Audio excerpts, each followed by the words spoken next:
దేశవ్యాప్తంగా సంక్రాంతి పండుగను ప్రజలు ఘనంగా జరుపుకుంటున్నారు. సంక్రాంతి అనగానే ముందుగా గుర్తొచ్చేది కోడి పందాలు, గంగిరెద్దుల ఆటలు, హరిదాసుల పాటలు, గాలిపటాలు ఎగిరేయటం, రంగురంగుల రంగవల్లలు.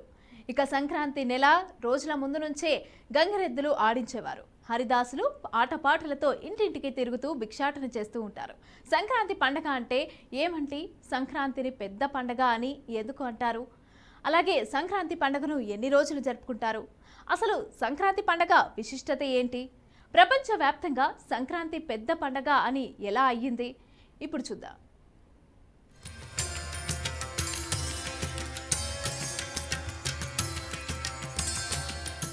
జ్యోతిష్య శాస్త్రం ప్రకారం సూర్య భగవానుడు నెలకు రాశి చొప్పున ఏడాది మొత్తం 12 రాశుల్లో సంచరిస్తాడు. రాశి మారిన ప్రతిసారి సంక్రమణం అంటారు. ఆ క్రమంలో ధనుస్సు రాశి నుంచి మకర రాశిలోకి సంచరించేటప్పుడు 3 రోజులు పండుగ జరుపుకుంటారు. ఆ పండుగే సంక్రాంతి. సూర్యుడు ఉత్తరం వైపు నుంచి పయనించే సమయంలో రైతులు పండించిన పంటలు దేశవ్యాప్తంగా చేతికొస్తాయి.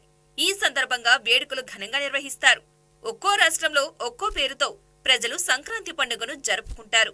ఉత్తర భారతంలో నివసించే హిందువులు, సిక్కులు మాఘీ అని పిలుస్తారు. గోవా, ఆంధ్రప్రదేశ్, తెలంగాణ, మహారాష్ట్ర, పశ్చిమ బెంగాల్, కర్ణాటక రాష్ట్రాల్లో మకర సంక్రాంతిగా పిలుస్తారు.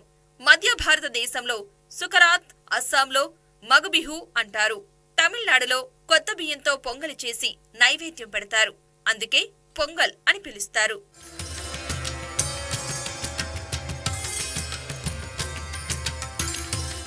సంక్రాంతి సమయానికి పొలాల నుంచి వచ్చే ధాన్యంతో పాటు రైతుల మనసు కూడా నిండుగా ఉంటుంది. ఇంటికి చేరిన కొత్త బియ్యంతో ప్రజలు అన్నం వండుకుని తినరు. ఎందుకంటే కొత్త బియ్యం అరగదు. అందుకే పరమాన్నం, అప్పాలు, అరిసెలు, సకినాలు మొదలగు పిండి వంటలు చేసుకుంటారు. వీటి ద్వారా జీర్ణ సమస్యలు తలెత్తవు. పంటని చేతికందించిన భగవంతుడికి కృతజ్ఞతగా పిండి వంటలు నైవేద్యం పెట్టి ప్రకృతిని, పశువులను పూజిస్తారు. ప్రతి పిండి వంటలో నువ్వులను వాడతారు.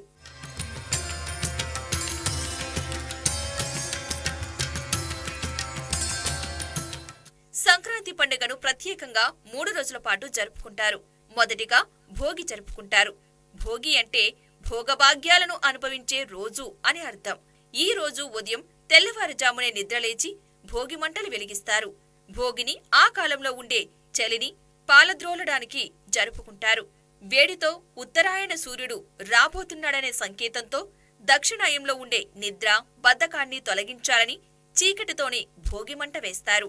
ఇంట్లో ఉండే పాత చీపుర్లు, తట్టలు, విరిగిపోయిన బల్లలు, కలప సామాన్లు, ఎండు కొమ్మలు మొదలగునవి వదిలేసి కొత్త వాటితో కొత్త జీవితం ప్రారంభించడానికి గుర్తుగా ఈ రోజున భోగిమంటలు వెలిగిస్తారు.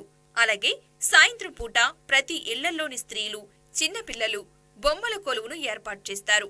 పిల్లలు తమ దగ్గర ఉన్న ఆట వస్తువులను ప్రదర్శనగా ఉంచి ఆనందిస్తారు. భోగిపళ్ళు కూడా ఏర్పాటు చేస్తారు. సూర్య భగవానుని అనుగ్రహం పిల్లలపై ప్రసరించి కలకాలం ఆరోగ్యంగా ఉండాలని రేగుపళ్ళు, శనగలు, నాణేలు, పూలతో కొత్త బట్టలు వేసుకున్న పిల్లలపై కుమ్మరించి దిష్టి తొలగిస్తారు.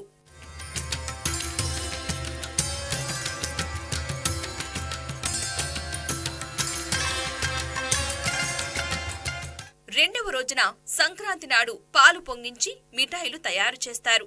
అరిసెలు, బొబ్బట్లు, జంతికలు, సెకినాలు, పాయసం, పరమాన్నం, పులిహోర, గారెలు మొదలైన వంటకాలు చేసి ఆస్వాదిస్తారు. అలాగే పితృదేవతలకు తర్పణాలు వదులుతారు. సంక్రాంతి రోజున మరొక సుందర దృశ్యం గంగిరెద్దులను ఆడించే గంగిరెద్దులవారు. అలంకరించిన గంగిరెద్దులను ఇంటింటికి తిప్పుతూ సందడి చేస్తారు. డోలి సన్నాయి రాగాలకు గంగిరెద్దుల చేత చేయించే నృత్యాలు రమణీయంగా ఉంటాయి. ప్రజలు ఇచ్చే కానుకలను స్వీకరిస్తున్నప్పుడు గంగిరెద్దులు తలలు ఊపుతూ మోకాల మీద వంగి చేసే విన్యాసం ఆకట్టుకుంటుంది. హరిలో రంగహరి అంటూ నెత్తి నుంచి నాలుక దాకా తిరమణి పట్టెలతో కంచుగజ్జలు గల్లుమనిపిస్తుంటారు హరిదాసులు.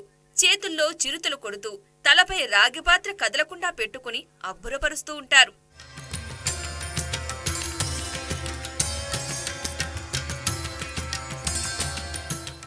కనుమ రోజున కొన్ని ప్రాంతాల్లో కోడి పందాలతో పాటు ఎడ్ల పందాలు కూడా నిర్వహిస్తారు. అయితే ఈ పందాలను జీవహింసగా భావించి రాష్ట్ర ప్రభుత్వం నిషేధించింది. దొడ్లను శుభ్రం చేసి పూలు, మామిడి తోరణాలతో అలంకరిస్తారు.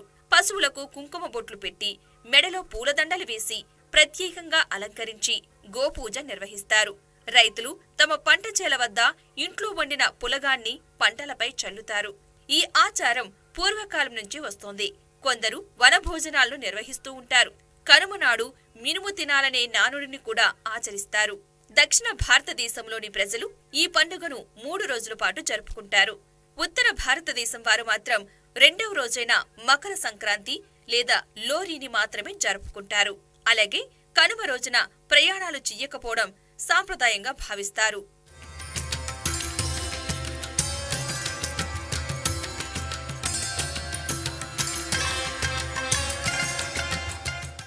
ఈ 3 రోజులు తమ ఇళ్ల ముందు ముగ్గులు వేసి అందులో రంగులు నింపి ఆవు పేడతో తయారు చేసిన గొబ్బెమ్మలను పెడతారు.